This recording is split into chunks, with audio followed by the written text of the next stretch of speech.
Документите од државните институции до кои дојде нова покажуваат дека семејството Мијалкови отвориле нова фирма за транспорт на нафта. На 18 април оваа година во Централен регистар е отворена фирма Point Oil Petrol. Собственик е Макпоинт, отворена во 1993, а нејзин собственик е Сашо Мијалков. Ова е втората компанија од оваа дејност на Мијалкови по Best Way Investment. Лидерот на СДСМ и мандатар на новата влада Зоран Заев очекува составот на новиот владин кабинет да биде познат до утре, а најдосна до средината на наредната недела собранието да ја изгласа новата влада.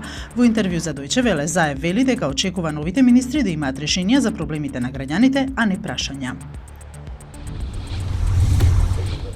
Советот на јавни обвинители денеска повторно ја одложи седницата на која требаше да се изберат двајца обвинители во Вишото јавно обвинителство во Скопје и еден во Републичкото, а требаше да распишан конкурс за нов шеф на Скопското јавно обвинителство на местото на Гордана Гешковска. Председателот Петар Аневски рече дека мнозинството членови сметале дека нема услови за одржување седница, бидејќи треба да се почека формирањето влада.